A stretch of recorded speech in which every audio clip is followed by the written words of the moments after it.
You're listening to Podcast PXN, a video game podcast delivering player experience news. Let's go! There is no spoon, and welcome to Podcast PXN episode 160. I am one of your hosts, the perennial dating app swiper from Portland, Oregon, Christian Macias, and I'm joined over Discord today by Kentucky's #1 Spartan and PXN founder, Daniel Prindle, aka Dan is DTM. Hello. The president of the Tifa Lockhart fan club. He is the Nintendo aficionado and artist extraordinaire at Roro. Hello, greetings. And if for you visual watchers, no Gage today. He is off on assignment. He is playing the new God of War Ragnarok game. Of course, no, he's not. He is he's at work and we'll be back in 2 weeks. But we wish he was playing God of War. Yeah. Tarkov, tell us up. We miss you. Miss you. How's everyone doing? Doing good. I'm excited to talk video games with the boys. The lads? I am too. Yes. Thank you, everyone watching us live and participating in the chat. Just as a reminder, we are live each and every Wednesday at 8 p.m. Eastern on YouTube. Just search Podcast PXN, twitch.tv/Podcast PXN, and Twitter as well. Actually, that's not true. I need to remove that. Twitter, no longer. Bye-bye. Bye-bye, Twitter. Bye-bye, Twitter. Sorry, Elon. Shut up, dude. Forcing him to buy it. I have some housekeeping for you guys. We've got a trailer reaction video to the Mario Bros. Movie that is up on our YouTube channel, and that is hosted by the Nintendo aficionado himself. Find out whether or not you agree with his thoughts. We've also got it as a news item later today, so we can regurgitate some of those thoughts here on the show. And then the links to everything, as always, up on our website, podcastpxn.wixsite.com/podcastpxn. Links below, whatever. Folks, the topic of the show this week is into the MetaQuest-verse, but first, the show always starts with the PXN news of the week, so let's go ahead and jump right in. Some quick bites, getting a lot of the stuff out of the way super quickly as best we can. God of War Ragnarok has gone gold. Congratulations to the team at Sony Santa Monica that launches November 9th. Quote, on behalf of SMS and all of our partners, thank you to the fans for supporting us over the course of development. We're almost to launch. Oh, that does make sense. Yes, I'm sorry. We're almost to launch. I can't wait for you to play on November 9th. That is less than a month away, and yes, we are very excited as well. Can't wait. Can't wait. It's going to be good.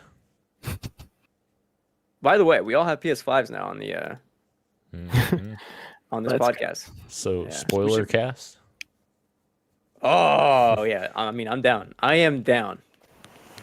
Yes, please. We'll talk. We got a tease for something, a new Crash Bandicoot game, supposedly in the works and announced at this year's The Game Awards.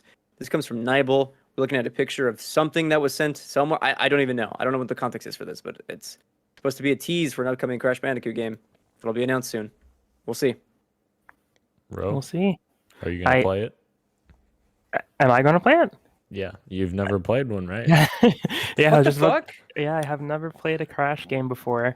I don't know if Crash 4 is the jumping on point, but maybe it is. Can I say something? It's my least favorite Crash Bandicoot game.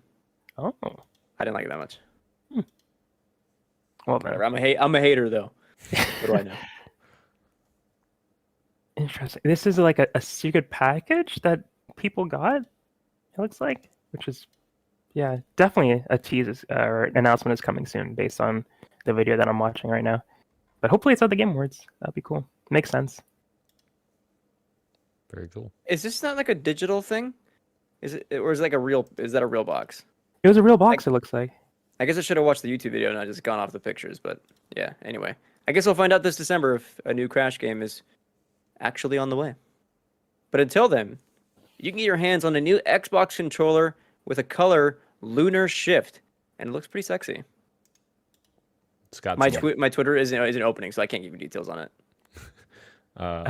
Let's see. I am not seeing much details on it either. It just a nice looking controller. It is a nice looking. Yeah, there we go. Just opened. Yeah. There we go. Yeah. Silver gold shimmer. Yeah. It does I like the back of it too. It almost looks like it had on the textured part. It's like a little almost like crater kind of design to it. It looks nice. It's also a hot controller. It's like a little gold sprinkle in there on the front of it too. Mm-hmm. It's nice. Very nice. They I do. like it. They do a really good job with their custom controllers. Looks very Yeah. Eat your heart out. Gray camo. Step your game up, PlayStation. Guys, last week we were talking about Kojima teasing something. We didn't know who it was. And then shortly after, we found out it was indeed Elle Fanning. That was the silhouetted poster face. Kojima has continued to tease something with more posters of silhouetted figures. This time a new one saying, "Where am I?" And this looks like maybe that might be Mark Qualley. I don't know. But he teased like a pattern. So it starts with Tokyo Game Show, Who? That was his first tease. And that ended up being number 1, L. And then at PAX Australia is where we got the Where. But as to who that poster is, we don't know. Number 2 is all question marks. Again, that might be Mark Qualley. We don't know. And then he left space for more. I'm sorry. 1, 2, 3 more question mark areas. So there's a what maybe and more and more and more. Is it Death Stranding 2? Is it Project Ocean that we talked about last week? Is it the Xbox horror game? I don't know. But I'm all on board for weird unveilments like this. I just love Kojima. He has the weirdest freaking unveilings. I love it. It's so fun just to be brought along this ride for whatever he might be teasing. Hell yeah, I'm all for it. I think he actually, I don't know if this was a Kojima picture, but I think I saw a picture of the actress that was revealed. I already forgot her name, Elle Fanning, in like not a mocap suit, but like in a mocap studio, like doing like a super high kick. I don't know if that was with Kojima, but it seemed to be attached to whatever project she was working on with him. I have to see if I could find it again. It's actually in the replies for this tweet, actually. Kicking Scroll down. Yeah. Kicking confirmed in his next title. There we go. I don't see any of this when I scroll down. Show this thread, maybe? No, that's a different thread. I'll just Show send more it. replies. I'll send it in the Discord here, so in our chat. But yeah, it looks like I'm excited. I'm excited to see what he's got cooking up. Somebody put Mike's face in there from Better Call Saul / Breaking Bad. There's been so many. Yeah, I love that one too. There's been so many that I've seen. Yeah, the Mike one is up there. It's one of my favorites. Before I move on, I think Kojima Studios is really cool. Not just because of their weird way of teasing stuff, but like their studio culture seems really cool. There's always like once a week there's a picture of Kojima just. Oh shit! I forgot to do timestamps. I mean, I started the countdown, but I didn't mark down when we started timestamps. Anyway, well, I'll keep moving on. But yeah, there's like pictures of him like gathering the whole studio together to like watch they watch a movie every week. And it's like, oh, we're watching this today. It's like this is kind of sweet. Nice. That's cute. Anyway, moving on. Don't Nod has 8 games in its current pipeline set for release between 2023 and 2025. Me and Ro are real excited. We're gonna eat some details for you. 5 of those games are going to be self-published titles, 1 co-production with Focus, and 2 games with external studios, Tolima and Tiny Bull, that Don't Nod will publish. That is a lot of Don't Nod content coming your way in the next 3 years. Heck yeah. Hope at least one of them is a Life is Strange game or spin-off or something. But yeah, I'm down for anything. Like I'm trying to play an old Don't Nod game called Remember Me because I've heard mixed things, but I want to give it a shot. Want more outside of Life is Strange Don't Nod in my life as well. So I'm excited for their other projects. Isn't Don't Nod is making The Expanse, right? The Telltale series? I think they're working with them, right? Yeah. Okay. Yeah. Heck yeah. I think they were writing, right? But it's I forget what that was. I forgot too. If only Gage were here, he's the only one that's excited. Oh, God, here we go. Moving on, we got a look at the PlayStation Plus catalog coming for October. Big lineup, some pretty big hitters coming to PlayStation Plus. Vice City Definitive Edition, Dragon Quest 11, Assassin's Creed Odyssey, Syndicate, and 3, Assassin's Creed Chronicles, China, India, Russia, Dragon Quest Builders 1+2, Dragon Quest Heroes 1+2, Inside, Play Inside, The Medium, Naruto to Boruto, Hohokum, great indie game. That was a question on one of our Jeopardy games that no one got.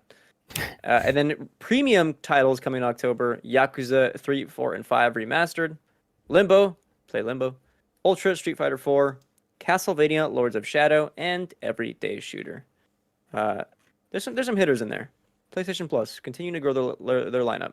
So if you're on the other tiers, what is it, extra and premium, you might want to play one of these if you haven't already. Just wanted to also correct the previous story with the Telltale and Don't Nod. It's actually Deck 9 that they're working with. That's right. Yes. Which did develop Life is Strange True Colors and remastered and other Life is Strange games. But we just got them mixed up with Don't Nod, which developed the original one, I'm pretty sure. Yes, you're right. Yep. We got there. Thank you, bro. Moving on, I'm personally really excited about this. Among Us VR finally gets its release date. It's launching November 10th on Meta and on Steam, and it's only $10. I can't wait, dude. This is gonna be tons of fun. If you have a Quest or if you have a VR on Steam, you should pick this up. I know I will. Dan, I'm gonna make you get this with me. I'm down. We're gonna tear some stuff up. I'm interested to see how the communication works in that because does it have proximity? Oh, okay. It does have that. Okay. Yep. Cool. Heck yeah. They figured it out, Dan. They figured it out. I'm down. Moving on. Indie developer Alexander S. is working on a body cam style game, and it looks really cool. It's an FPS. And, dude, the graphics on this are insane. It almost looks like real life, when I'm just watching this on full screen. Actually, it does. The way the light hits against, the body cam. It looks real. Can you imagine a horror game with this setting? Oh man. God. Terrifying. No, this looks really cool.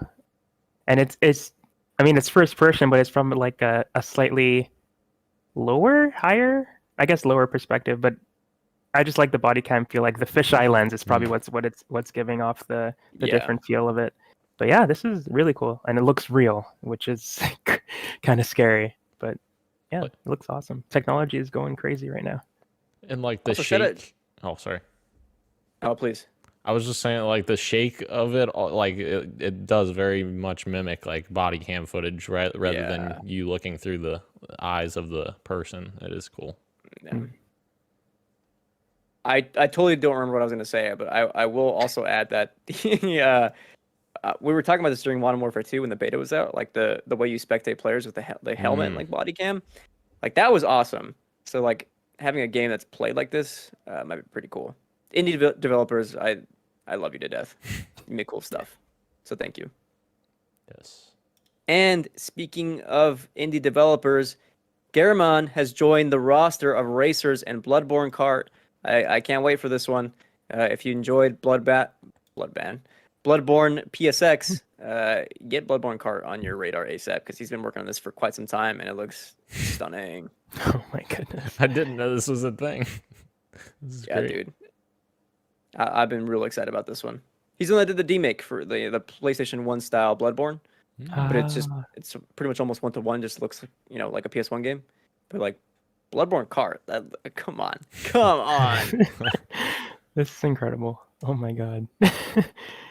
Good for them. Folks, we are entering the not safe for work porno zone, all right? So if you're a little sensitive to porno stories, tune out for a few minutes. Grandma Warner, we're looking at you. Yes. Also, we apologize. Number 1. Overwatch 2's Diva shoots to the top of Pornhub searches.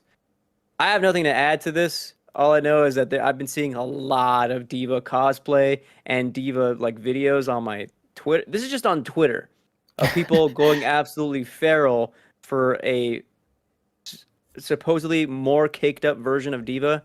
They're saying that, they did not nerf her butt between Overwatch 1 and 2. Her butt looks better. I don't know what's going on. I don't play Overwatch 2, but people are going feral, and so they are on Pornhub as well. My God. Yeah, I mean, you gonna check this out? I'm not gonna confirm or deny. I'm gonna check this out. But the animation side of it is also the hentai, I guess, if you will, of Diva is super popular as well. Of just Overwatch in general has been like the top of the charts in like those categories. I've heard, I don't know. I've heard, yeah. My sources tell me. Sure. Yeah. So, yeah, if Overwatch is going to be popular among the gamers, it's going to be popular among, the the smut watchers, I guess, for whatever reason. I'm gonna add to like TikTok. TikTok is just showing me videos of Diva like in the game, not doing anything crazy. Like Right. there's like one where she's like getting out of her mech and she's just like, I don't know, wiggling around, and like immediately you gotta go to the comments because someone's talking about this, and then lo and behold, everyone is. I saw a video yesterday of her like getting hit, and she just like anime moans. I'm just like, well, go to the comments again. Oh god. Yeah, I almost did the moan too, but I figured I probably shouldn't. Oh Diva. Just Oh, Diva. go all the way with it, Christian. No, I can't. I can't be a Diva main anymore. People call me No, weird you definitely now. can. Moving on. This is probably my favorite story of the week. Splatoon AV adult video trends in Japan after a VTuber chroma keyed the enemy's ink in Splatoon 3 with porn. And there's video of this. Like what a way to challenge yourself to get rid of all the enemy's ink by not showing porn and breaking TOS. Apparently also Nintendo filed a claim against this as they should. I'm not gonna link the video anywhere, but I mean if you find it, it's pretty funny. Yeah, Nintendo. I didn't know that they filed a claim, but they made like a statement on their Japanese account saying that if you, let me just read it real quick. Use that violates public order and morals, acts that intentionally mislead the rules of the game, acts that significantly damage the value of the game or characters and the world, and the acts that encourage or take advantage of them will be deleted or legally enforced. We may take measures, including measures, that must be a mistranslation, and they end with saying, please be careful. But yeah, essentially, if you do stuff like this, Nintendo's saying, hey, you can't do that to our property, and we'll take it down. Or hopefully not. Blankets. Yeah, boring. Stick in the muds. God, Nintendo. See, and normally we would be criticizing Nintendo for going after, people's content and stuff, but I totally understand it in this situation. A kid's game, and yeah. Hey, it's rated E for everyone, including That's consenting true. adults. That's true. That's all I'm gonna say. Okay. Absolutely wild. What a story. I've seen some people do safe for work versions of this recently though, where there was a couple of streamers that chroma keyed like some annoying orange videos and some other stuff that they just don't want to see because it's cringe or annoying, and they do safe for work versions of this. But obviously, the porn versions of this are not welcome on Twitch or at Nintendo. So yeah. Yeah. Thank you, bro. Let's move on. Let's move on to news of the week. Top of our items here is the Super Mario Bros. Movie trailer thoughts. Ro, you're the one that reacted to it. Let's start with you. What did you think of the Mario Bros. Trailer? Let's not even talk about the voice yet, okay? Okay. Let's not talk about the cast yet. I think it looks awesome. Like the animation, the world of Mushroom Kingdom and Bowser's ship, like stomping down on the Penguin's Kingdom. That all was really, really cool. I loved watching that. And separating Bowser from Jack Black, because we're not going to talk about that yet, I think they're doing that character really well, like making him actually ferocious and not, he looks like a badass, I think, in the first couple minutes that we saw. So yeah, I'm excited for more. I love seeing Toad. I'm excited to see the other characters show up later too. But top level thoughts, I think I'm excited. I'm excited to see this movie when it comes out next year, April 4th, I think it was. But yeah. Dan, about yourself, you watched the trailer? Of course, yes. I think I echo many of the things that Ro said, and separating the voices and everything. The visual style looks really great. The animation looks fantastic. All the effects look really cool, like Bowser's fire looks fantastic. Yeah, overall, very, very much anticipating this, whereas before we got this trailer, I was a little trepidatious about it. But yeah, I think I might be in on this now. I was in from the get-go when they announced the cast. I had to see this travesty.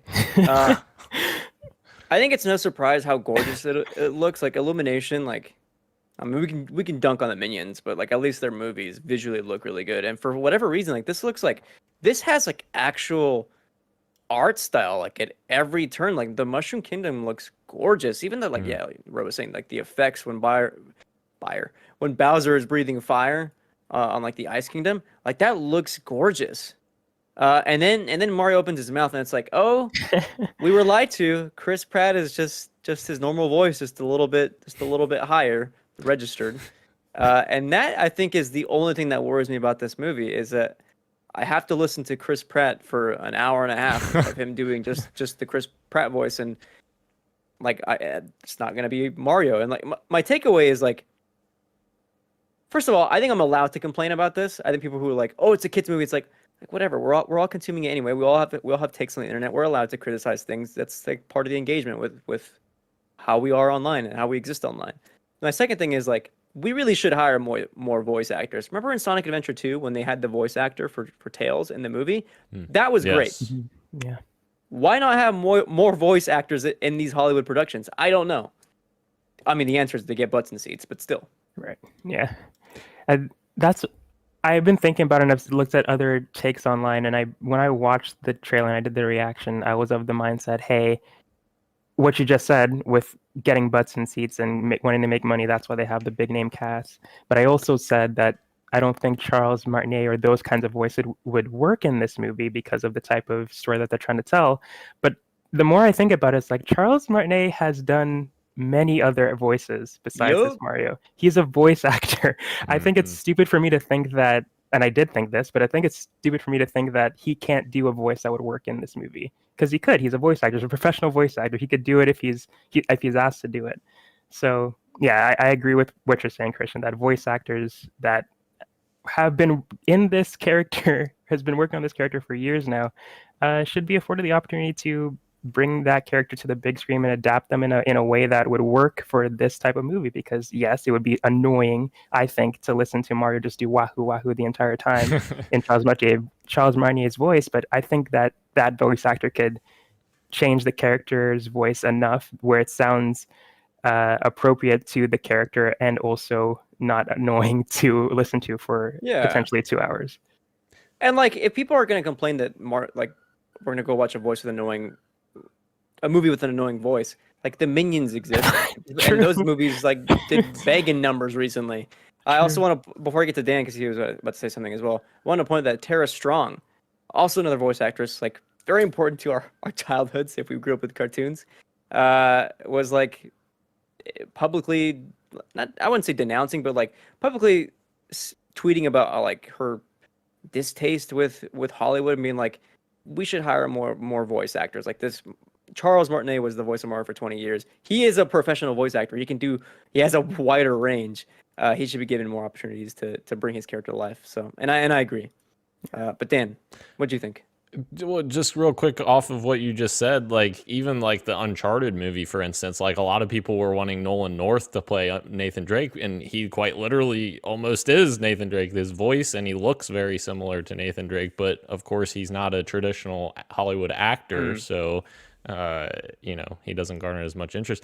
My question, like about what you guys were saying before, is like, do you guys think that having the big name actors, that title card that says Chris Pratt and everybody else that's in this, do you think that would garner more interest than like them having like really good 30-second spots with like Mario's like actual voice? Like I feel like people would hear that and they'd be like, holy shit, that's like my childhood. I hear, Mario's actual voice. Like, I want to go see this.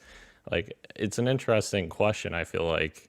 Like what is the selling point? Like, are we going to see this movie for the cast, or are we going to see this movie for the movie itself? Yeah, and I don't know. Like that's a really good question, because like, how does general audiences feel? Obviously, like The Rock draws people in because those movies keep making money. True. And that's why they have his poster or his name huge on posters and like Kevin Hart's. Like people are going to go see them. So you make a good point, honestly. I just Yeah. I don't know. I feel like if you make a movie about video games, you already got that video game audience coming anyway. True. And if you want to attract the rest of everybody else, you gotta make it more, I guess, approachable, whatever that means for everybody else, by bringing that cast. But I don't know. I feel like they always got us. Like they're making a Mario movie, I'm going to be there. And I feel like a lot of gamers feel that same way too. And I feel like they think, oh, we got to get everybody else now. Let's hire Chris Pratt. Let's hire whoever else, to fill in those seats. Do I agree with that? That is another story. But yeah, I think that they didn't hire Charles Martinet so they can hire Chris Pratt, and potentially what they think in their mind is that brings more people to their theaters. I don't know. Say that like even though I've been talking about voice actors wanting to fill these roles, and that's still my take. That is my big takeaway. That is what I would want out of these Hollywood movies, based on video game adaptations of Hollywood movies. The opposite. You understand what I'm trying to say? Anyway, despite all this, at least Jack Black and Keegan-Michael Key, from what we've seen, are doing like some kind of voice impersonation of these characters. Like obviously Keegan-Michael Key doesn't sound like traditional Toad. That would be more annoying if we had a movie like that. But like it sounds close enough. There's like a bit of an annoying tinge to it. Like he is doing like you almost have to listen to the actual voice of Keegan-Michael Key to be like, oh yeah, that's him. And Jack Black is doing like a really grovelly voice that like, yeah, Bowser would sound like this. Chris Pratt just sounds like a normal dude. Which is weird. Like, it just sounds like him. Which is weird because why did Chris Pratt say this is going to be unlike anything you've heard before? It's like, that's not Chris. Like, we've heard your voice before. Yeah. Like, honestly, I think the Lego movie is probably further away from Chris Pratt than this voice. Yeah. I only just heard like the after you, I think you posted something about it on Twitter about the slight in Italian tinge of like racism attached to the voice, and I like when I watched it the first time, I didn't hear anything like that. But when he's saying "Mushroom Kingdom, here we come," I could sort of hear like a little bit of like a Brooklyn accent, like so very slightly. So maybe more in the movie he leans into that a bit more, or we hear it a bit easier. Well, but yeah, it just sounds like his voice right now to me. It's also seemingly like an isekai. Right, yeah. Which is how the other movie went as well. So yeah, I wouldn't be surprised if he was like a New Yorker. Yeah. And then gets teleported. Maybe it starts out with real Chris Pratt. Oh no! You know what I mean? Oh no! I'm excited to see if he does start off in New York. I'm excited to see like what the other people around him look like, if they are like also Mario proportioned, or if it's going to be like New Donk City and like New Donk. Yeah. That'll be amazing. Wait, doesn't that happen with Detective Pikachu? Like the dude gets transformed into Pikachu, or am I remembering that movie wrong? No. Okay. Sort of. Yeah. Okay. No, I think. Yeah. I don't want to spoil it if anybody out there hasn't watched it yet. Sorry. But yeah. Whoopsies. Yeah. Maybe I just spoiled it. Frick. It's okay. It's okay. When does the movie come out? April 7th. April 7th. Okay. Yeah. I was going to say 4th. Yeah. April 7th. Will you be there that weekend, Ro? Probably. Yeah. I'll see this. Dan? Opening weekend. Maybe. We'll see. We'll see about opening weekend. Yeah, well, I'm gonna have a gummy and go day one. So heck yeah. There you go. You know me. Let's move on to our next news of the week item. I'm gonna lean heavily onto Dan with this one. Phil Spencer has teased the rumored Xbox streaming stick console, codenamed Keystone, in a recent video. Phil Spencer loves to tease stuff via his shelf. I'm sorry, I think it was a picture. Was it a picture or a video originally? Picture. Yeah. It's a picture. Yeah. And lo and behold, on the top shelf, you zoom in, looks like a mini, almost Series S. And that looks like it might be the rumored console. Dan, could it be? Is it? Yeah, actually, and since that story hit, they actually confirmed that it is an old prototype that Microsoft was working on, and apparently they made the decision to pivot away from the current iteration of Keystone and are taking our learnings to refocus our efforts on a new approach. So apparently that is the one of the designs was for that, but it sounds like they've moved on to redesign it again, I guess. I don't know. Okay. I'm not sure what that's gonna look like, because like that thing already looks pretty tiny. Like comparing it to the controller that's sitting right next to it, the controller is nearly the same size as it. So it's like I can't imagine how much smaller that thing could be unless they're trying to do like a stick type thing, like, you know, Fire Stick or whatever. Right. But yeah, it's very interesting. Phil loves his little teases. Do you think this will be something that like plugs into like the TV, like Yeah. almost like jacks in? Yeah, I think it'll just be basically HDMI into your TV, and you can cloud stream games to it essentially. So, I actually posted something on Twitter that I think it could have some validity. That I feel like if this does end up coming out, I feel like $99 price point would knock this thing out of the park, because you'll get a ton of casual people that may be like, oh, I don't want to spend $500 on a console, but I may pick up this $100 console that I can just stream games to it. So that might bring in some more people into Game Pass and such. So, Dude, if I would do it, honestly, at $100, that is an absolute easy yes for me to just like not want to play Game Pass games on my PC. Just because to have to sit on the chair again, that I'm always sitting in a chair for work and stuff. I like the game standing up.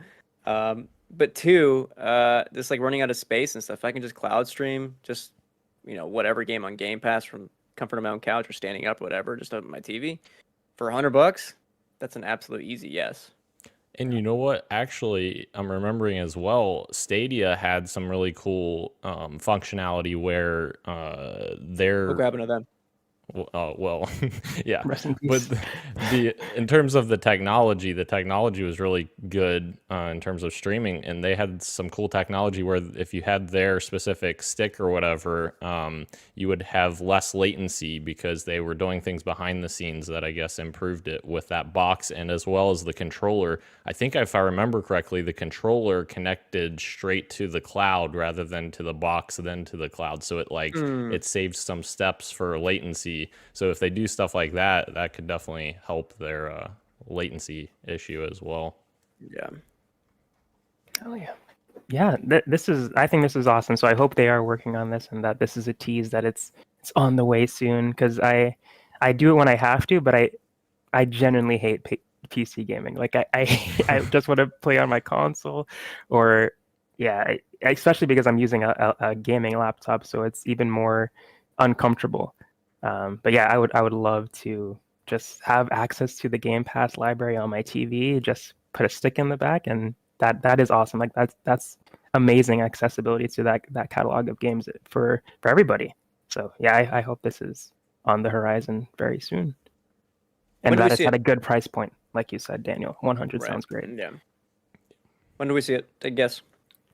Ooh. Game Awards This year? Yeah. this year. With Is them, it too soon, Dan? I think so, just because with them confirming that this was a prototype and that they kind of went back to the drawing board, it kind of sounds like they've started over. So I would say that the earliest we would see it is late next year, and wow. I don't think it would even release then. So like maybe spring 2024, but I don't know. Huh. Yeah. Announced next summer. Released early fall. It's possible. Oh yeah. I'm not retracting on. my statement. It's coming out this year. Okay. We don't have much time left. Or it's being revealed this year. At the Oh, Game okay, Awards. okay. Yeah, Fair. definitely Gotcha, not. But I won't back down. Okay. I won't. Hey, there's precedent for it, right? That would be huge. Did that last week as well. Anyway, our final news item is a big one. Overwatch 2 and all of its issues that it is seemingly having.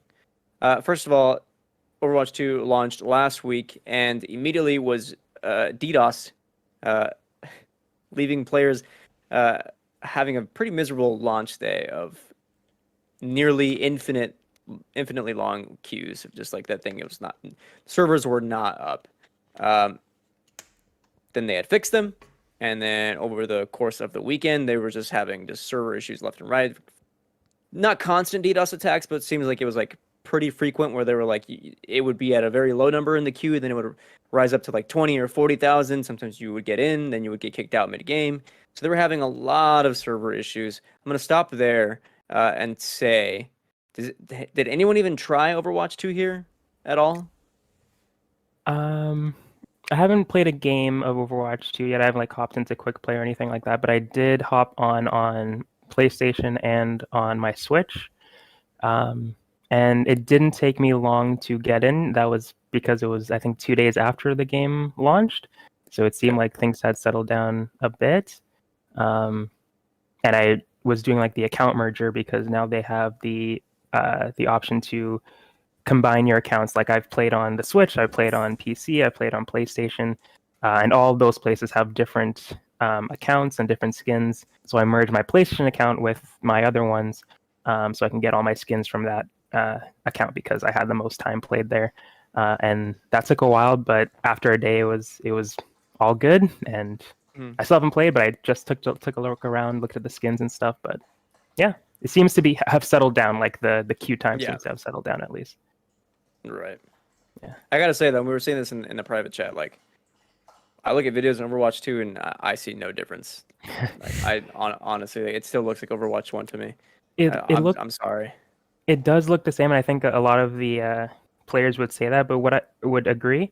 But apparently, it feels a lot different. Like the change to the amount of players apparently is a huge difference to the people that are playing. Like it makes a huge difference to the types of games that they're playing and the reduced amount of tanks that are in a match. Like having just one apparently changes the game, the match feel like completely. So apparently that side of things, like the leveling, not the leveling, the matchmaking and the I don't know, the competitiveness of the ranked matches are better.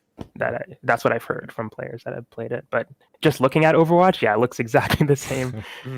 Yeah, and I think besides what I just said, I think most everything is the same. Right. Yeah. And don't get me wrong, this is not me trying to hate either. Like, I'm someone who's excited for Modern Warfare 2. If you put Modern Warfare 2 and Modern Warfare 1 side by side, I'd probably be like, oh, this game's like pretty much almost identical. But again, they play different, and that's what's important. So if what you're saying is true, then that rocks.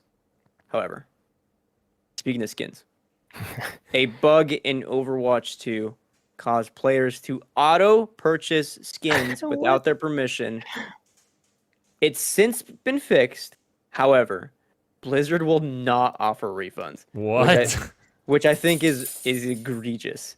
You have a bug causing people to like spend their own money on skins, and Blizzard is like, nah, well, they're meant to be bought anyway, so you don't get any refunds. That is such a shame. Yeah, that's messed up. Yeah. That is pretty scummy. That they caused the issue. It's not like we bought it on purpose. Yeah, that's messed up. Here we go. After getting in touch with Blizzard and explaining what happened, the developer refused to refund the 300 legacy credits, insisting that all those unlocks are meant to be final, adding, if you believe there was a problem with the game which caused this to happen, please be sure to provide feedback via our forums. And that was it.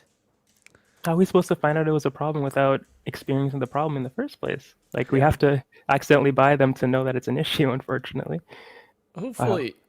Hopefully the developers step in and say, hey, we're going to go ahead and give, X amount of coins to anyone who made purchases. Like, do something. Like, I feel like customer support in general anymore is terrible. So, like, this is awful. Well, maybe if they partner up with PlayStation Stars and, you spend more money, you'd get premium service.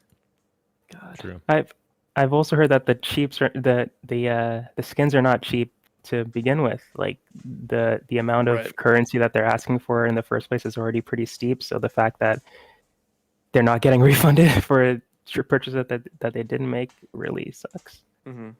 Yeah. I almost forgot to add to because of the launch day woes, Blizzard is going to offer a free skin to everyone. So, God, what is that going to look like? Just a free skin in general, just that you get to choose your own. No, there's a picture of it already. Oh, they're making one. Okay, great. Yeah. Okay. I can't find it right now. Okay. Overwatch 2 skin. I'm trying to link it to you so you can see it. Okay. Oh my God, that is a Photoshop. I'm gonna move away. Okay, new Cursed Captain Reaper legendary skin. Looks like it might be that one. Okay. Looks like a pirate. I think that's the one they're giving away for free. Nice. I have to. So they won't give you refunds, but here's a free skin for one character. Yeah. At least, yeah. I was gonna. I think my idea is better. Like, just let me pick one skin for myself. Yeah. Right? I agree. I don't know. Yeah. Jeez. Oh well. Is it Like, true? Thanks for giving me a skin to remember the horrible thing that happened. I know. Yeah. Yeah. Who was saying? Someone in chat was saying about like the rumor was that Blizzard moved from Overwatch 1 to 2 so that they could introduce a battle pass system into Gage. their Yeah. Gage. Yeah. Damn it. Wish he was here to speak on that. Instead, we're going to move on to our final little tidbit here about Overwatch 2. Blizzard is removing its controversial SMS Protect system from Overwatch 2, but only for players who have played Overwatch 1. New players will still have to play with their phone number. As a reminder, prepaid numbers will not work. You have to have a post-paid phone number. And of course, there's also a rumor that Modern Warfare 2 will reportedly be adding this system as well, which is a shame. There's a lot of people who don't have phones at all or who use prepaid cell phones. So yeah, kids who play Overwatch, like Overwatch isn't a T-rated game. None of them have phones, or you know, a lot of them don't. So that that's right. Yeah. Ugh. It's a very weird anti-cheat system. I get what they're going for, but like you're excluding a lot of players. And there was like people talking like, oh, I put like so many hours in that, like Overwatch 1 meant so much to me. Now I can't even play one of my favorite games because I have a cricket phone or whatever, which doesn't really bode well for me in terms of like doing right by your audience. I mean, thank God that they're allowing Overwatch 1 players to do it without that, because otherwise you bought a $60 boxed copy of a game that you can't even play anymore because they turned the servers off. It's a free-to-play game, Daniel. All right? Right. Yeah, but like if you bought Overwatch 1, you don't have a phone number, that's bullshit. Yeah. Anyway. I have a friend in the Navy who's like overseas and his phone doesn't work over there. Oh. And he bought Modern Warfare 2, so I told him, like, hey, you might have some trouble. Maybe activate your phone for a day or, put your mom's phone number on for Modern Warfare 2. That is it for News of the Week. Let us go into our fantasy draft check-in. I got a few items here for you guys. I pulled open the page. Last week, a game launched, and it was on mine. That was Bone Lab. VR game that I was really excited about. Did not get enough reviews. Scrolling over, it says needs more reviews. This game has released and it has an open critic page, but there are not enough reviews yet. No. I don't know if I'll get enough reviews on this game. It's kind of a shame. You might though, because there was another game that was in that situation.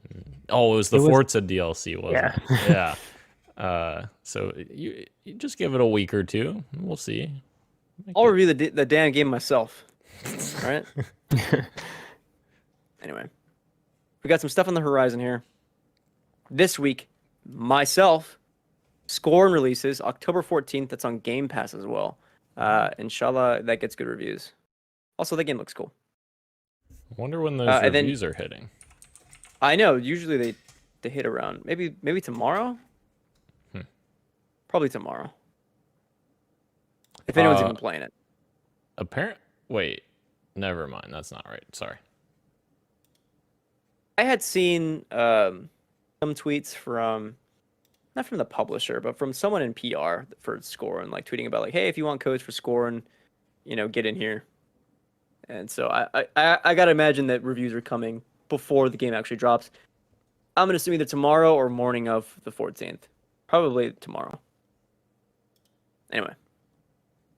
Also next week we got a Plague Tale Requiem. Gage probably gonna get some numbers here. Yeah. Yeah. People are excited. And after that, there are more games, but I'll wait till the next few weeks. Yeah, a lot of October games. A lot of October games. Wait, is that a? I did it again. Is that a Thursday release for Mario plus Rabbids Sparks of Hope? That's such a weird. 10/20? Yeah, it looks like it. Yeah, that's a Good weird old day. Ninja. Yeah. You don't see that very often. No. No. Odd. Anyway. That's it for your draft checking. Let's move on to our PXN Best of series. Of course, we announced that this month is October, the best horror game. We're announcing that this month is October. Anyway, this is PXN's best horror game. We went through, we were picking our best horror games. Each of us gets 4 picks, and then again, as always, we'll have individual polls running later in the next upcoming weeks. However, Gage is not here. We made him go onto this Google Doc and write in his own. Should we do one at a time and then start with Gage? Sure.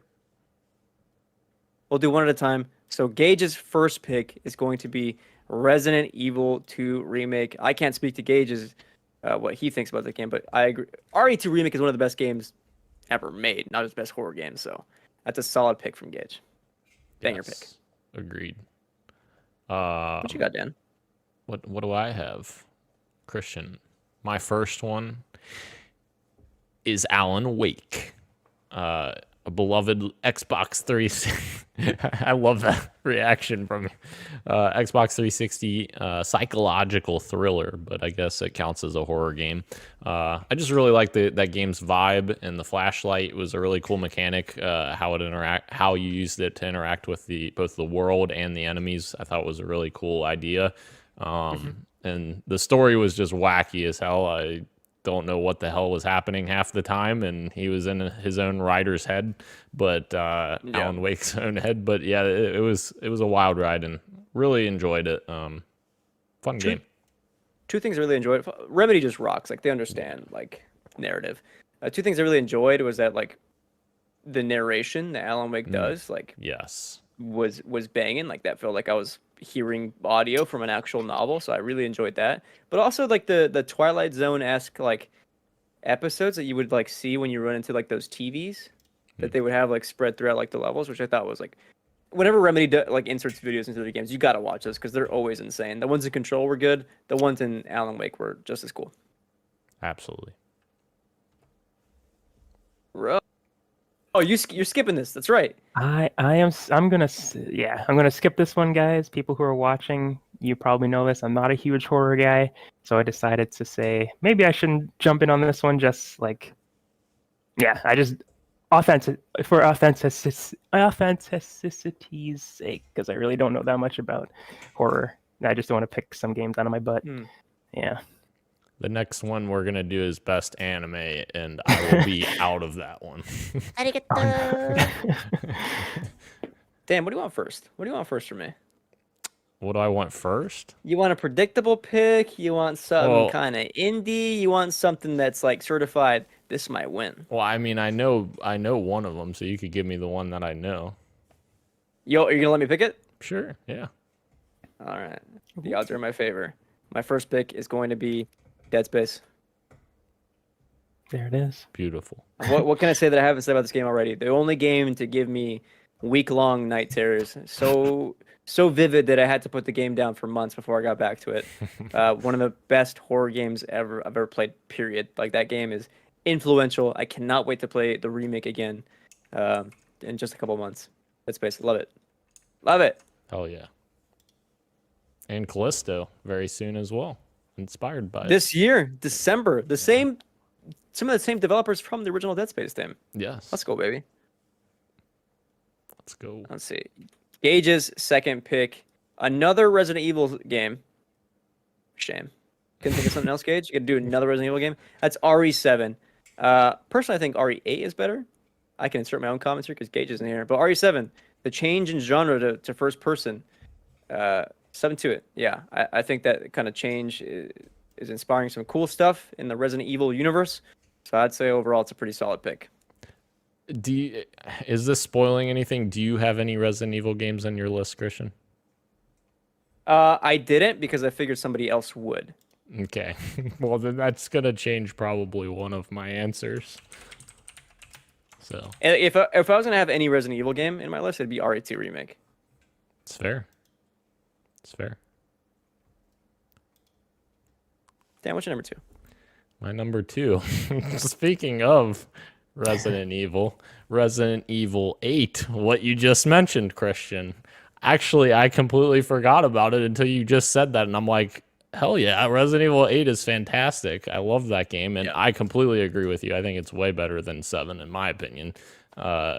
Village is really good. I feel like it took like the best parts of the third-person games and first-person games and like melded them together, and I really liked that. And Lady D, I'll call her because I can't even pretend. Dimitrescu? Yeah. She was very menacing, and the sisters and all of the enemies in that game were really cool and very different. Like all of them had their own personality and felt different, and I loved that. And yeah, I feel like she was so much more menacing too than what's his name from Resident Evil 2 remake? Mr. X? Yes, Mr. X. I felt like she was even more intimidating. Yes. Intimidating than him, because like you knew that he was like stuck to a certain area, and then like she would like go further, and you're like, I feel like she followed me in places where I was like, wait, you're following me in here? I don't. Yeah. There was a part where like she was camping outside the elevator where I had to go take a trip around the entire castle, and it's like, wow, just because you were just, like, did not want me to go this way. It's pretty crazy. Yeah. Can I just say on RE8 real quick, or just Resident Evil in general, they've got great sound design. One thing that stands out to me from RE2 Remake is the sound of Mr. X's boots hitting the ground in rooms next to you, being like, oh my god, he's near me and he's coming. I gotta find a way out of here. RE8 did something very similar with hearing Lady D's like heels, or like anyone like walking around that castle. Like that sound design was really freaking good. It also just was a gorgeous game. Great art design. Yes. Rose, second pick. I'm kidding. My second pick, I'm going to save my strongest one, I think, for last. So I'm going to do something else. I'll work backwards here. Inscription. Normally, you don't think that as a horror game, but it's the meta narrative is telling is very much it's very much horror. I mean, even like I cannot talk about this game without spoiling it. It's very hard. Play Inscription if you haven't already. It is one of the craziest kind of meta narratives I've ever seen out of any game. And I think if you're kind of down on the whole like I don't like card games kind of approach, first of all, the card game is actually like really good. So much so that like I kind of wish this was a real game. It is that addicting. Stick with Inscription because of the twists and turns the story goes through the card game. It is really good. That's all I can say without spoiling it. It's also really scary. The atmosphere, so good. Oh god. Yeah. Oh, Gage, your third pick. Oh, thank you, Christian. I'm gonna kiss you on the lips. Gage's third pick is Outlast, and that was also on my list as well. I think Outlast is fantastic. Yeah. Going through into an insane asylum as a journalist with your camcorder, So cool. and turning on, it's phenomenal. What a way to start out the PS4, Xbox One generation. And like With a cool game like that. Oh, it's so crazy that you have to like replace the batteries and stuff. But, like it's so tense. Like you're like, oh my god, I don't want to run out of battery because there might be someone around the next corner and I won't be able to see them. Yeah, it's so good, dude. Yeah. Your third? My third is none other than Shinji Mikami's The Evil Within. Fantastic game. Really, really love the series, and I was so freaking mad at them when they went and did Ghostwire Tokyo instead of Evil Within 3, but that's for another day. Loved how reminiscent this game was of Resident Evil 4, and it was unapologetically so. But obviously, Shinji Mikami's history with Resident Evil, but I just love the atmosphere. It really dives into like some mental asylum that it kind of goes further into like the mental like side of things. Like by the end of that game, you're kind of like, wow, this is like wild, and I don't want to spoil anything for people who haven't played it, but like.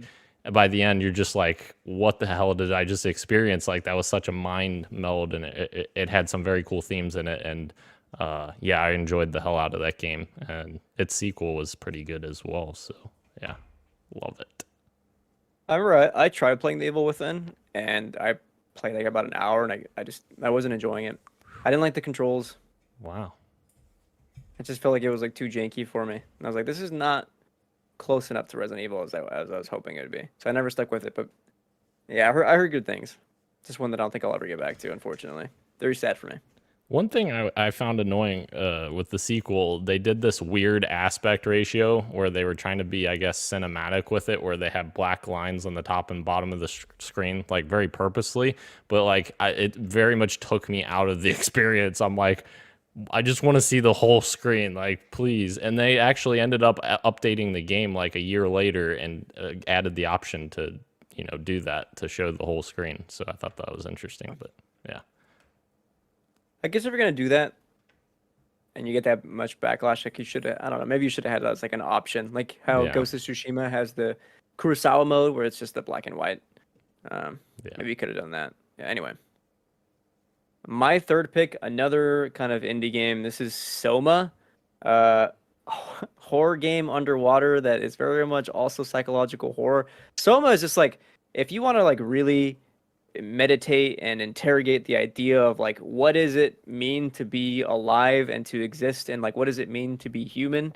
Like, Soma is the game for you. Like, that game is as much like, let's think about life and continuity and what that means in like a sci-fi underwater horror hellscape that is just like really freaking cool. And that story ended up being like way more like invigorating for me than I thought, like than what it led to be, because it's just kind of like a smaller kind of indie game, and it really stuck with me. So Soma is like legit one of my favorite horror games ever. Probably my top 10. Ro should play it. Oh God. Do you guys have any more picks? Yeah. Okay. All right. I'll save my thoughts at the end. Yeah, we're still talking. Gage's final pick. I don't think you did any honorable mentions. Gage's final pick is Until Dawn, which is a great one. I think Until Dawn is a fantastic choice. It's also like, what a fun game. Yeah. Something I did not expect. Yeah. Cool. Very cool game. I still gotta freaking finish. That reminds me, I still gotta finish their follow-up or their spiritual successor. What's it called? Yeah, it came out this year too. Yeah, I blanked completely on the name. With Brenda's song. Yes. It's coming to me. The Quarry. There you go. Yes.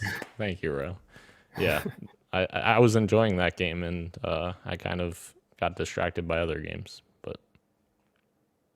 Well. Dan, you got any honorable mentions? I do. So obviously, I mentioned one already, which is The Evil Within 2. Very much enjoyed that game as well as the original. But also one that almost made my list until you reminded me of Resident Evil 8, and then I added that on the fly there. Is one that you guys may be like, really? Which is Dead Rising 3. It was an Xbox One launch title, and a lot of people, here's the thing about Dead Rising 3. A lot of Dead Rising fans do not like Dead Rising 3, but that's why I love it, because I hated the other Dead Rising games. Like the humor and stuff in the other games I thought was cool and like funny and stuff, but I always felt like the games were like janky and like missing something. Like it never quite hit for me. And Dead Rising 3 was like very like gritty and dark, a lot darker than the other games, not much humor in it. And I love the main protagonist. I believe his name was Nick. He was a mechanic, and they really they tied into the other games pretty well too, which I thought was really cool. So cool honorable mention there. Dead Rising 3. Nice. Oh, the number of zombies on the screen was insane too. Oh, that was cool. That's the only one? You only got one honorable mention? That and Evil Within 2 are just the ones that Okay. come to mind there. But obviously, you guys picked some bangers, so a lot of. Then give me your final pick. Yes, my final pick is more evil, and it's another Resident Evil game because I cannot make a best horror list without the best horror game ever. Resident Evil RE4, huh? 4. Yes. I knew it. Amazing game. I absolutely loved that game. And it's funny because I didn't play that game originally when it came out. I think I was just too young. Like I wasn't really into the horror genre back then. I played it on Xbox 360 when it came out, re-release, like it was remastered a little bit or whatever. And I just love that game. The village and like the chainsaw dude, and like there's so many like moments in that game that you're just like, this is incredible. The only thing that I just despise from that game is just Ashley's constant, Leon, help me. Help me, Leon! Like it's constant at one point. It's not that bad. Just be good. Yeah, that's true. Just make her hide in the dumpster or whatever. Yeah, that's fair. Leon. Fantastic. She did yell a lot. Yeah. Yeah, are you excited for RE4 remake? Yes, very much so. I am so excited because Resident Evil 4 does not hold up as well as it, I feel like it does not hold up well at all. So I'm very, very excited for the remake. We've got Gage in the chat that says, honorable mention to my giant third leg. I instantly That is regret scary. reading. That is scary. Yeah. I want him to go back to fucking work, dude. I need him to go back to work ASAP. Yeah. I'm excited for RE4 remake too. I need to see how they modernize not the game's gameplay, because we know they can do that. I think Resident Evil 4 actually holds up pretty well for the most part. I don't know how you do that game. That narrative is long and it goes places and it's very much almost action at some point. Like I'm very curious to see how they handle that. Yeah. For the entirety of the game, or if they split it up. I don't know what's going to go on, but yeah, very curious. Indeed. The tone looks really good too. Oh my god, I'm gonna stop gushing about RE4 remake. It looks cool. I got a few honorable mentions on mine. I had RE2 remake. Gage took that one out. Outlast. Gage took that one. Phasmophobia. Despite recent comments from the developers, be better. Come on, what the fuck are you guys doing over there? At its core, I think Phasmophobia is a very, very, very fun game. It's probably one of the scarier games I've ever played. Like even just on my PC in the dark, playing with my friends on Discord, like I get terrified playing that game where I have to turn on the lights. I am too afraid to play that game in VR. But Lord, do I want to try. One day. One day. I also want to shout out a very super scary game from the Xbox era, original Xbox era, and that is The Suffering. I think about that game every now and then. Like, it's a story about this dude who kills his wife and his family and is sent to prison. And in his head, he's hearing the devil and God like fighting. I kind of forget what's going on, but like it is a very scary game. Probably not very good, but I remember being terrified.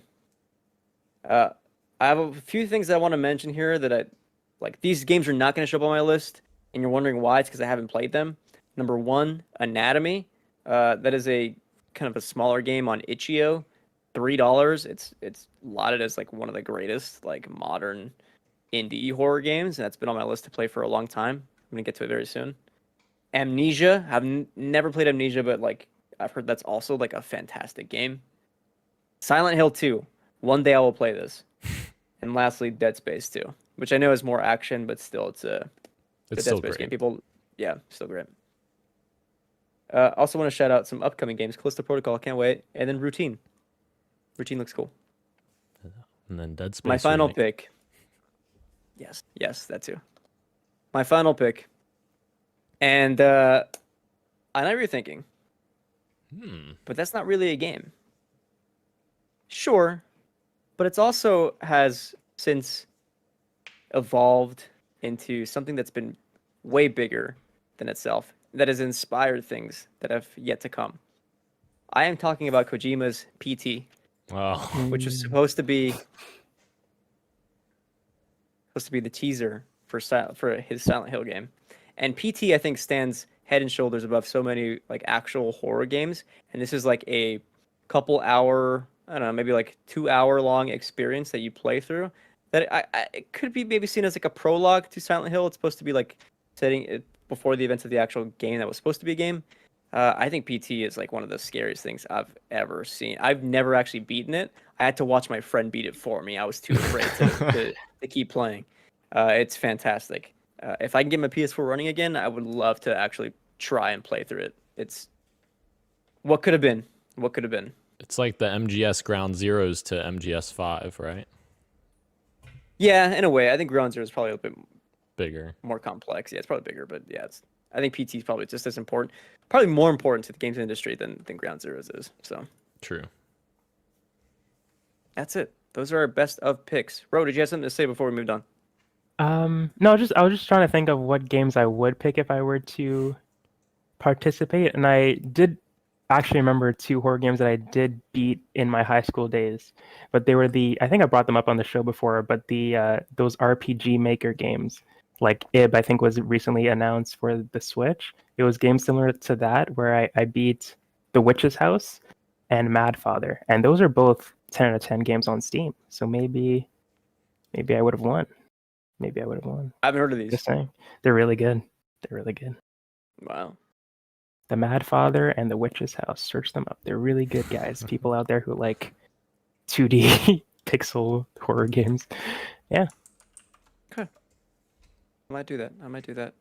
But until then, keep an eye on our Twitter. Sometime next week, when our individual polls go up for everyone, we get 1 poll per day. 1 from me, 1 for Dan, and 1 for Gage. And then those will go to the finals poll, which will run through up to the episode where we conclude and decide live on air which winner takes the best horror game crown from PXN.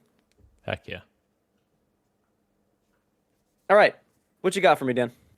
I've got for Maybe you a game that uses Unreal Engine 3. That's all I can say.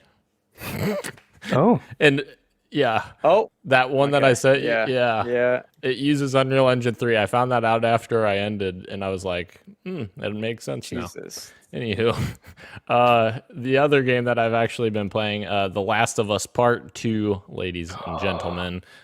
He's doing it. Yes. And what'd you think about those cable physics? Yeah, it's wild. Like, I did not expect to be, plugging in some cables. It was really cool, actually, because, like, obviously you're pointing out because I sent it in the chat, but, like, I was holding the power cable that you have to attach to the generator, or I'm sorry, it's attached to the generator. You have to plug it into the wall to light it up. Well, I was trying to walk around this fence, and I'm like, what the heck? What? I can't reach this. This doesn't make any sense. And I'm sitting there for a minute. I'm like, okay, what if I could throw it? And I hold the left trigger. I'm like, are you serious? You can actually throw it over? And, it's so cool. The freaking... Sorry. You can also make, like, knots with it. And also, like, what's the opposite of slack? Oh, yeah. Make it tense. Tense. You can make it tense around, like, certain objects so you can, like, jump over it and stuff. That's so cool. And, like... Physics. Like, the animation when you go to, like, wind it up on your arm is insane. I don't know how they do that. It looks so freaking realistic. It's amazing. I love that so much. Like, the little details like that are, like, insane. I love that. Almost like Rockstar-esque. Like, Rockstar does a great job with little details like that kind of stuff. So, that was really cool.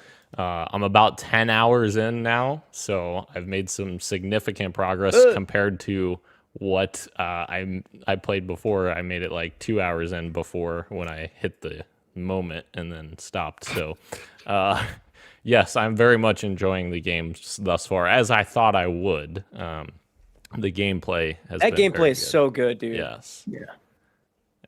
So I got it. Oh, Ro, please. I just wanted to ask Dan if he's gone back to Abby yet. Like, have you switched back to Abby since? I have not. No, Okay. I'm still on Ellie. Okay. Yes. Just wanted to remind you, next time you do get to play as Abby and you have like a moment, look off a ledge. Like if she's high up on something, look off a ledge. It's pretty cool. It's neat. Which I feel like I've been Ellie for a long time. Like I'm pretty sure I've been Ellie for like the last 7 hours of my playthrough, maybe more. So, without spoiling anything, Dan, I gotta say there will be another moment where you feel like quitting the game entirely. oh Jesus. When that happens, first of all, I understand. And know that I had feelings where I'm like, man, I don't want to do this. Push past that. If you need to, take a break from the game for a day or two, but then go back. Because that will happen, okay? Okay. It's on purpose they're doing this. Ro knows what I'm talking about. Yeah, I think I do. I feel like I've had that moment a couple of times playing the game where I just got frustrated with particular characters. But always take a break if you have to, but always get back to it eventually because I think it's worth it in the end. I will definitely have more thoughts when I finish. So excited. Yeah. So. I can't wait. Dude, you'll have thoughts in like 5 hours from now. That's fair. That game feels like legit. And I think this is probably because the co-writer for this game previously worked on HBO shows. I think it was Game of Thrones. Like that, Last of Us Part 2 has very much like this is a season of a TV show kind of feel to it. So like, there's a lot going on every couple of hours. Yeah. Absolutely.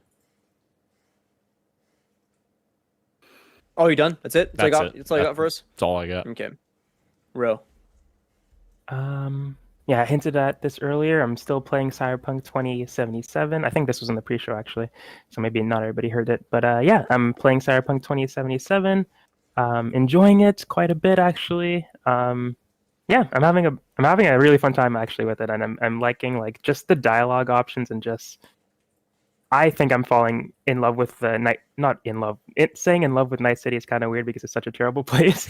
But I do like it. I am enjoying the world, just exploring it and finding out new characters. There'll be times where I'm just like driving down the street and then somebody would call me like, "Hey, I got a job for you." It just everything to me feels pretty organic and it's like building on top of each other pretty seamlessly so far. I heard there's a point later on where it's like. Doing side missions right now just doesn't make sense, but that happens in like all open world games. I don't think there's been a solution to that yet, unless you want to like cut off the player from everything and then make them focus on the world ending thing. But I'm having a good time with Cyberpunk, and I'm also playing Bayonetta 2 because I beat Bayonetta 1 earlier this week and moved on to 2 because I want to be ready for 3. So far Bayonetta 2 is a lot easier than the first one. I don't know if I don't. It's not that you should be playing the game on hard. Because normal mode is this game's easy mode. Interesting. Okay. All right. Well, maybe I'll bump it up because luckily enough, it's one of those games you could just switch to difficulty anytime you want. So maybe I'll do that because I found it a lot easier than the first one. I'm playing on normal and I played on normal in the first game, but like you said, hard isn't a difficulty option in the first one. But having a good time with it. It doesn't have as many like iconic moments, I guess, as the first one does, but story-wise, it's really cool. The combat is so fun. I think I'm enjoying the combat more than I did in the first game, but not as challenging as the first one. Let's stop here because I've also been playing Bayonetta 2, and I am about halfway through, and I gotta say, so far I don't think I like it as much as Bayonetta 1. Yeah. Despite how many frustrations I have with Bayonetta 1. Bayonetta 2, like I feel like there's certainly so far what I've seen, not that much enemy variety. Like there are maybe like 3 enemies I'm constantly seeing all the time. Despite like the bosses are always like fantastic. The bosses like the best part of this game. And I gotta say, like I don't know if it was an issue with production, like they didn't have enough money, or if the Nintendo Switch just wasn't like as powerful. It was the Wii that this originally came out on. True. Yeah. But like, man, in Bayonetta 1, I understood like they didn't have enough money to do cutscenes all the time, so they do like the not stop motion. I guess stop motion, whatever, like videos where it's just like pictures of them and like you can hear the audio. It feels like there's way more of those in Bayonetta 2, where it's almost like too much. It's like, man, I would have loved for them to have a bit more money just to do some cool stuff with a cutscene right now. It's just pictures of them and they're not doing anything. But like when a cutscene hits, it's very much enjoyable. Yeah. Shout out to Bayonetta with short hair and Jean with long hair. Incredible sexy. I like that switch up too. Definitely. Maybe the Bayonetta 3 has a bigger budget, and that's why it's been in development for so long. Yeah, I'm hoping. Yeah, I'm hoping that we just don't get any stop motion cutscenes in the new one. Like sometimes it works. Like I don't hate it, but Yeah. just getting a cutscene animated is obviously the better option. Yeah, because like for the first one, it felt like we had for every like 3 cutscenes, we would have 1 stop motion sequence. And for this, it feels like almost the opposite, where it's either like 50-50 or like for every 1 cutscene, we're getting 3 stop motion like videos per chapter or whatever. What chapter are you on? If you remember. Oh, you want me to say? I think I'm on 8 now. Okay. So I guess just under. I haven't started at 8, so just under halfway. Nice. Cool. How far are you in? Chapter 11 now. Oh. Yeah. I heard that it has 16 chapters, so almost there. Yeah. Almost there. Yeah. And that, from what I've heard from my friend, is that it gets like way better as you approach the end. So yes, it feels that way. Yeah. Yeah. Okay. Anything else, Ro? Splatoon 3, still playing that, but nothing really more to add than Porno mode? still having a good time. And I did not play that mode yet. Maybe next time. Yeah. What about you? On top of Bayonetta 2, last week I said that I was playing through The Last Guardian, and I was like, hey, I think this might be one of the most beautiful games I've ever played. I've since beaten The Last Guardian, and I gotta say, yes, this is one of the most beautiful games I've ever played in my goddamn life. Like, it is so freaking good. Is it as sublime as Shadow of the Colossus? Oh. Actually, I think yes, but in different ways. Like, this is like a really sweet game that, like, honestly, I was crying during the final cutscene. My biggest takeaway from The Last Guardian is that, man, I miss Studio Japan, I miss Team Ico, and I want, what's his name? Ueda?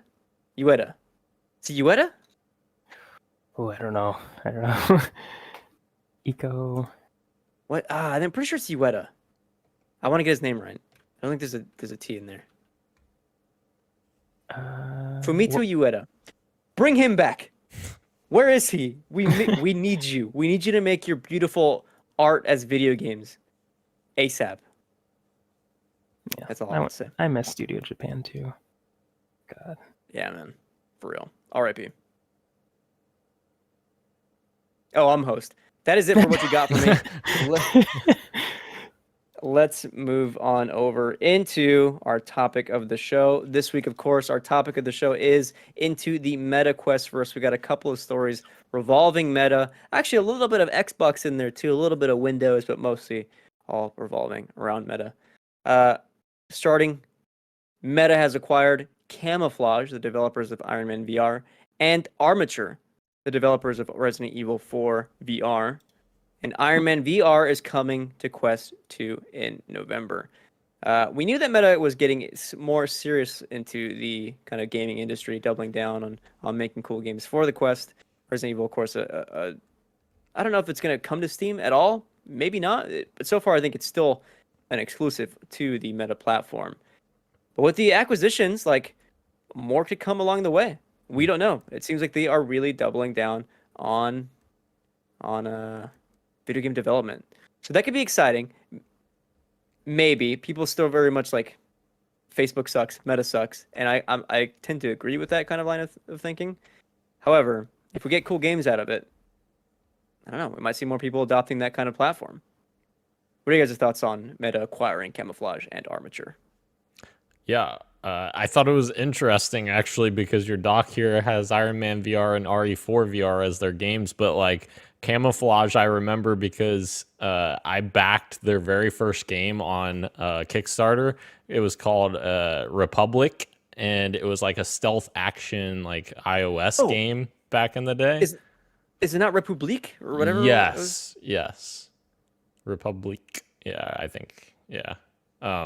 But yeah, I backed it back in the day, and I'd never even played the game. I literally didn't even play the game after it came out. I got a code for it on iOS, and then I was like, I don't feel like playing this on my phone right now. I think later it came to Windows as well. But yeah, it's very interesting. They're pretty good little startup there, so it's cool that they are now getting acquired. Props to them, as well as Armature, which was the lead developer for a game that I feel like was very underrated last gen, Recore. I absolutely loved that game. I thought it was very underrated. Yeah, so very interested to see what they work on in VR now. Cool. Yeah, Yeah. I'm super curious to see what Arm. Sorry, real quick. It just like RE4 VR was like probably a highlight of my VR experiences on Meta. Like that is like it is insane how much like it feels like a different version of Resident Evil 4. Like it doesn't feel like I'm just playing the same game again. Like I am Leon playing this game. Like it is kind of a sublime experience. Like using both hands to do stuff and interacting with the world like on that level. It just like feels so much different, and I'm kind of excited to see like what they'll end up doing next. And so if it's on Meta, like I will probably buy it. Yeah, I again, I don't have a VR headset just yet, but I always don't know what to think when the studio gets acquired, but especially when it's PlayStation is not PlayStation, Facebook slash Meta is the one doing it. It always feels kind of a little more weird or dirty, for lack of a better word. But yeah, Armature, like you were saying, worked on Recore, so probably not going to be working on a Recore 2. Not that that was probably any No. in the future anyway.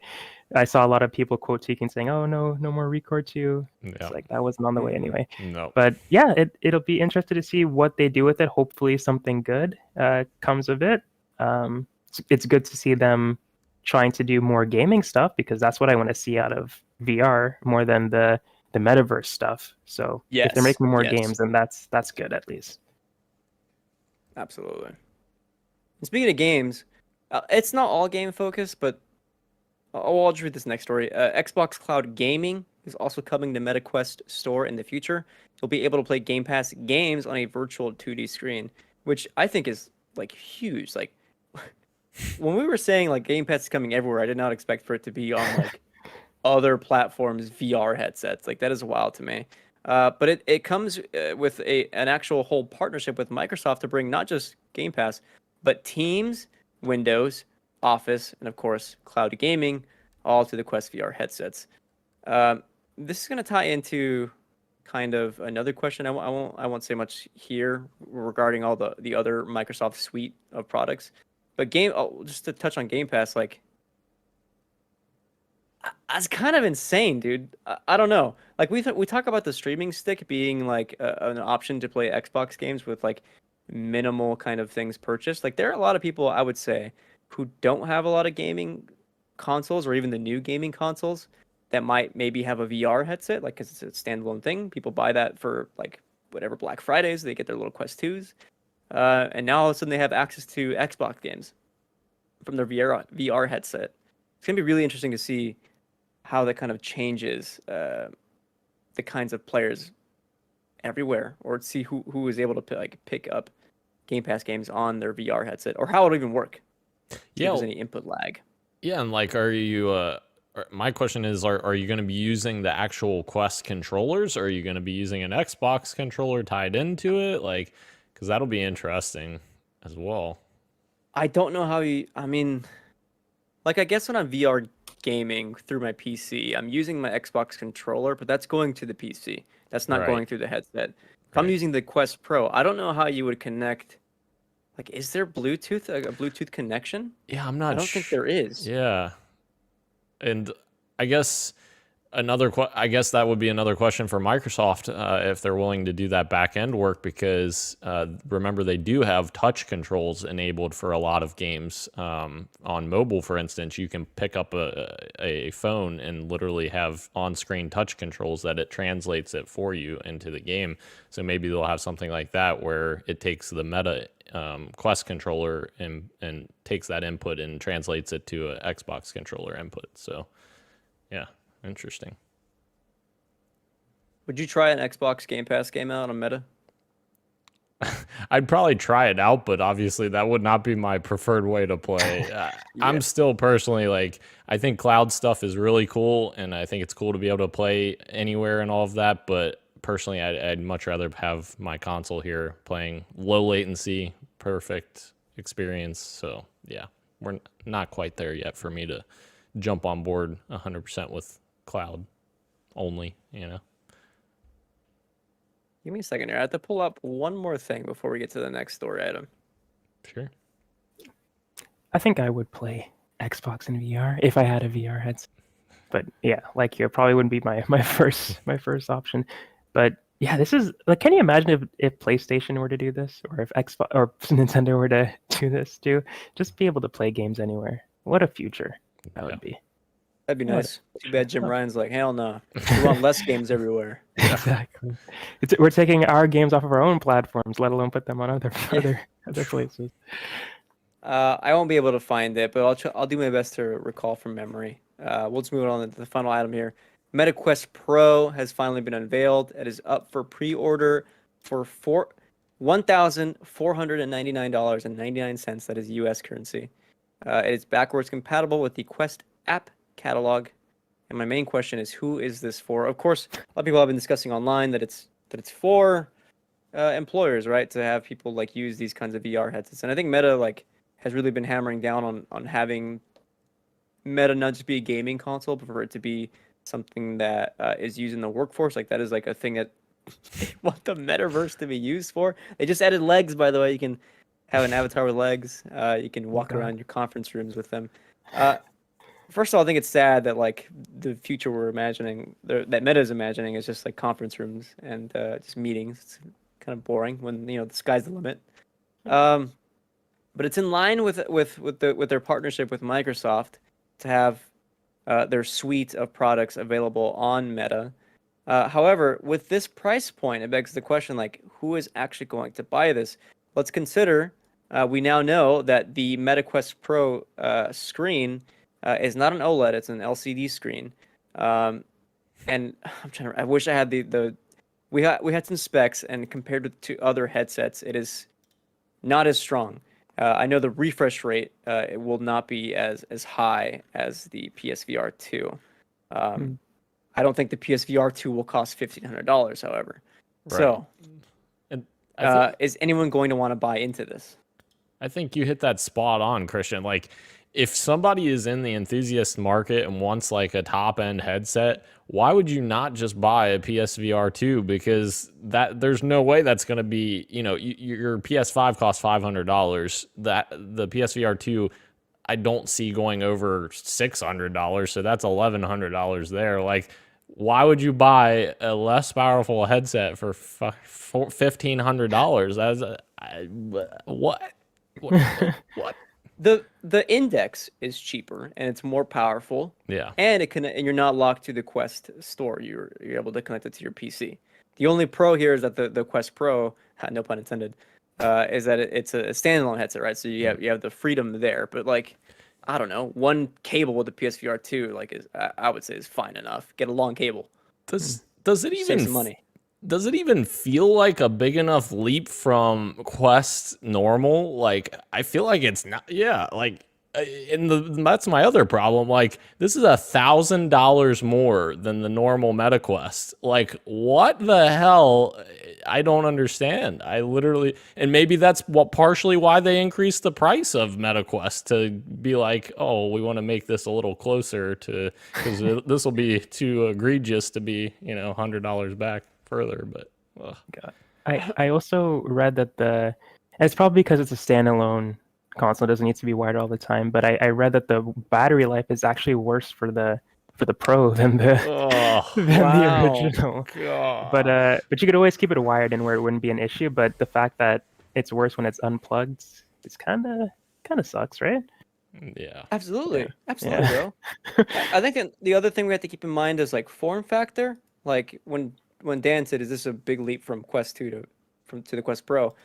One of the first things I look up is like feel, and like I don't know if the actual like product itself is stronger. I know that people had issues with like the back of their headset snapping with the Quest 2. I don't know if the Quest Pro is gonna have the same issue, but we can at least maybe agree that like it looks the same as the Quest 2, which people did not find as comfortable without adding, third-party peripherals to make it a more comfortable experience. If you're spending $1,500, you want this thing to feel good on your face, to stay rested, and for not to feel like you're being bogged down.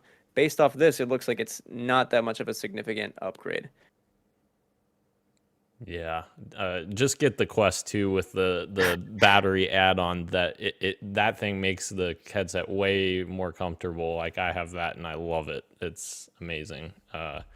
Yeah, and that accessory I think is $100 maybe.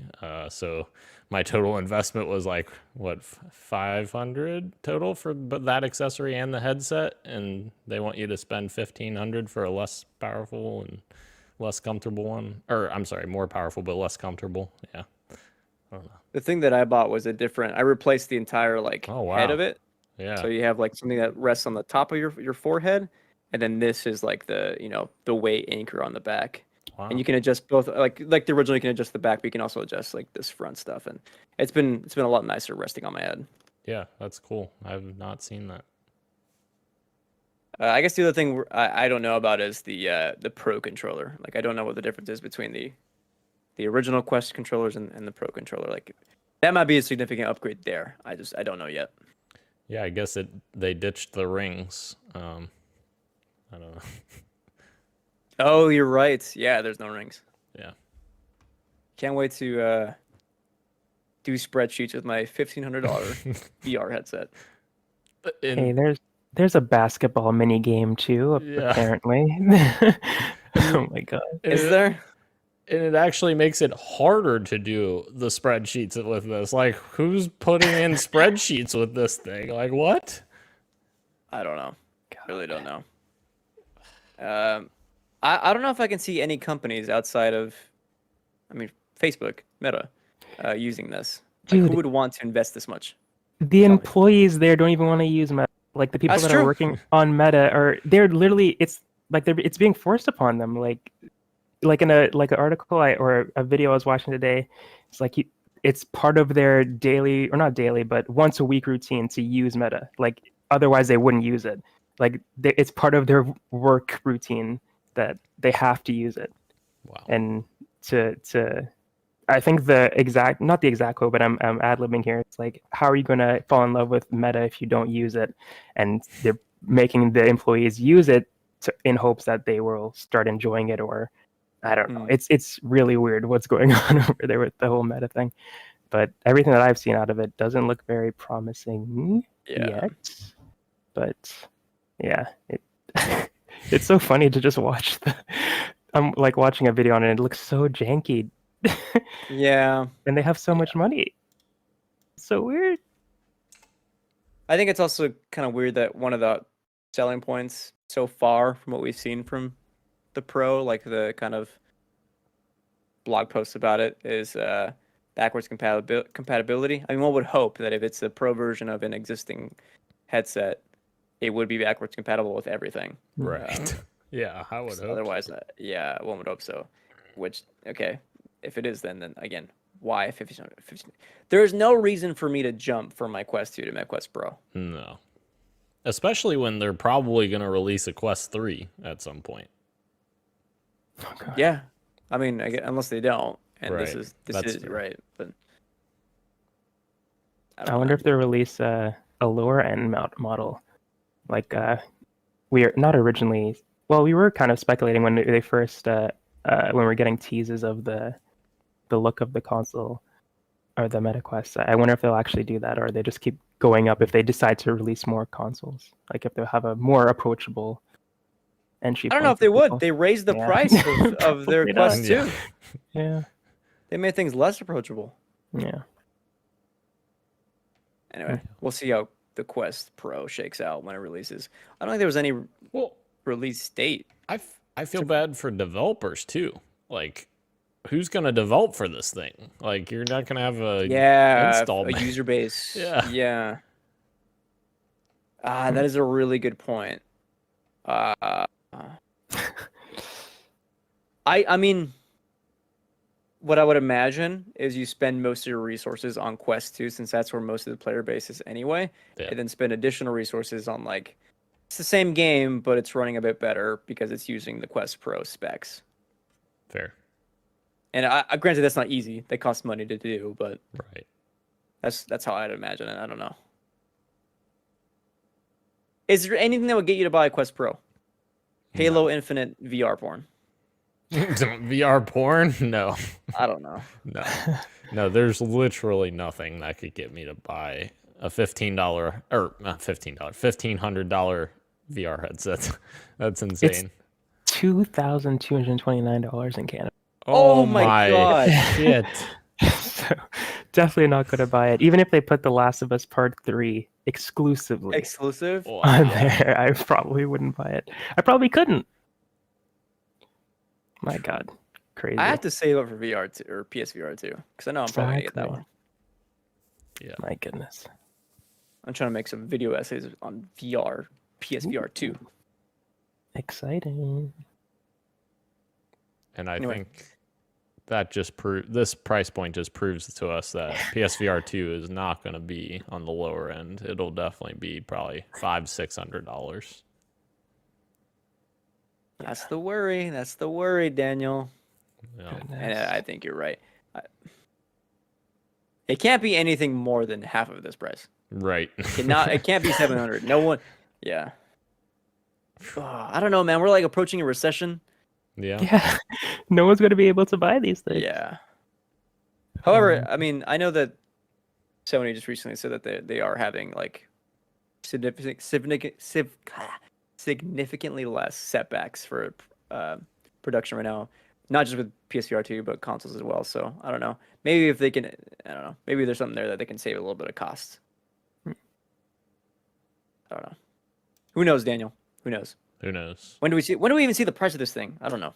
Anyway, No. thank you again to everyone joining us live on YouTube, Twitch, and Twitter, as well as podcast services everywhere, including Apple Podcasts, Google Podcasts, Spotify, Stitcher, and everywhere else you get your podcasts.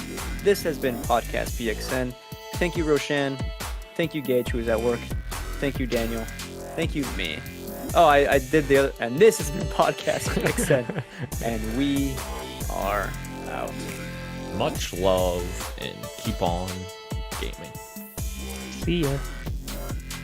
Look up Diva Rule 43 right now.